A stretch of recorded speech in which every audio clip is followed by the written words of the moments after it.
राधे राधे दोस्तों, प्रस्तुत है आज की कथा आपके सामने, जो कि महाभारत से संबंधित है। जिसमें एक बार जब अर्जुन को वहम हो गया कि वो ही श्री कृष्ण के सबसे बड़े भक्त हैं, तो किस प्रकार श्री कृष्ण ने उनका वहम तोड़ा, तो इसी के बारे में आज चर्चा करते हैं। दोस्तों, कृपया ध्यान से सुनें। कहानी पसंद आने पर लाइक, शेयर, सब्सक्राइब करना नहीं भूलें। चलिए दोस्तों, कथा को आगे बढ़ाते हैं। महाभारत युद्ध की समाप्ति के बाद अर्जुन को वहम हो गया कि वो श्री कृष्ण के सर्वश्रेष्ठ भक्त हैं। अर्जुन सोचते कि कन्हैया ने मेरा रथ चलाया, मेरे साथ रहे, इसलिए मैं भगवान का सर्वश्रेष्ठ भक्त हूँ। अर्जुन को क्या पता था कि वो केवल भगवान के धर्म की स्थापना का जरिया थे। फिर भगवान ने उनका गर्व तोड़ने के लिए उसे एक परीक्षा का गवाह बनाने के लिए अपने साथ ले लिया। श्री कृष्ण और अर्जुन ने जोगियों का वेश बनाया और वन से एक शेर पकड़कर पहुंच जाते हैं भगवान विष्णु के परम भक्त राजा मोरध्वज के द्वार पर। राजा मोरध्वज बहुत ही दानी और आब भगत वाले थे। अपने दर पे आए किसी को भी वो खाली हाथ और बिना भोजन के जाने नहीं देते थे। दो साधु एक सिंह के साथ दर पर आए हैं, ये जानकर राजा नंगे पांव दौड़ के द्वार पर आ गए और भगवान के तेज से नतमस्तक हो आतिथ्य स्वीकार करने के लिए कहा। भगवान कृष्ण ने मोरध्वज से कहा कि हम मेजबानी तभी स्वीकार करेंगे जब राजा उनकी शर्त माने। राजा ने जोश से कहा, आप जो भी कहेंगे मैं तैयार हूं। भगवान कृष्ण ने कहा, हम तो ब्राह्मण हैं, कुछ भी खिला देना, पर यह सिंह नरभक्षी है।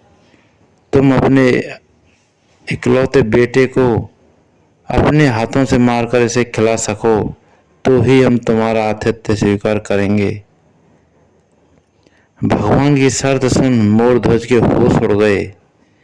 फिर भी राजा अपना आतिथ्य धर्म नहीं छोड़ना चाहता था। उसने भगवान से कहा, प्रभु मुझे मंजूर है, पर एक बार मैं अपनी पत्नी से पूछ लूं। भगवान से आज्ञा पाकर राजा महल में गया तो राजा का उतरा हुआ मुख देखकर पतिव्रता रानी ने राजा से कारण पूछा। राजा ने जब सारा हाल बताया तो रानी की आंखों से अश्रु बह निकले। फिर भी वो अभिमान से राजा से बोली कि आपकी आन पर मैं अपने सैकड़ों पुत्र कुर्बान कर सकती हूँ। आप साधुओं को आदर पूर्वक अंदर ले आइए। अर्जुन ने भगवान से पूछा, माधव ये क्या माजरा है, आपने ये क्या मांग लिया? कृष्ण बोले, अर्जुन तुम देखते जाओ और चुप रहो। राजा तीनों को अंदर ले आए और भोजन की तैयारी शुरू की। भगवान को 56 भोग परोसा गया, पर अर्जुन के गले से उतर ही नहीं रहा था। राजा ने स्वयं जाकर पुत्र को तैयार किया। पुत्र भी 3 साल का था। नाम था रतन कंवर। वो भी माता पिता का भक्त था। उसने भी हंसते हंसते अपने प्राण दे दिए, परंतु उफ ना की। राजा रानी ने अपने हाथों से आरी लेकर पुत्र के 2 टुकड़े किए और सिंह को परोस दिया। भगवान ने भोजन ग्रहण किया, पर जब रानी ने पुत्र का आधा शरीर देखा तो वो आंसू रोक न पाई। भगवान इस पर गुस्सा हो गए कि लड़के का एक फाड़ कैसे बच गया। भगवान रुष्ट होकर जाने लगे तो राजा रानी रुकने की मिन्नतें करने लगे।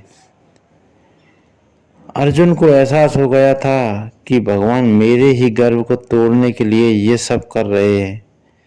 वो स्वयं भगवान के पैरों में गिरकर विनती करने लगा और कहने लगा कि आपने मेरे झूठे मान को तोड़ दिया, राजा रानी के बेटे को उनके ही हाथों से मरवा दिया और अब रूठ के जा रहे हो।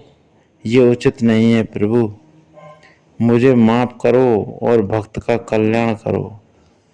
तब केशव ने अर्जुन का घमंड टूटा जान रानी से कहा कि वो अपने पुत्र को आवाज दे। रानी ने सोचा पुत्र तो मर चुका है, अब इसका क्या मतलब, पर साधुओं की आज्ञा मानकर उसने पुत्र रतन कंवर को आवाज लगाई। कुछ ही क्षणों में चमत्कार हो गया। मृत रतन कंवर, जिसका शरीर शेर ने खा लिया था, वो हंसते हुए आकर अपनी मां से लिपट गया। भगवान ने मोरध्वज और रानी को अपने विराट स्वरूप का दर्शन कराया। पूरे दरबार में वासुदेव कृष्ण की जय जयकार गूंजने लगी। भगवान के दर्शन पाकर अपनी भक्ति सार्थक जान मोरध्वज की आंखें भर आई और वो बुरी तरह बिलखने लगा।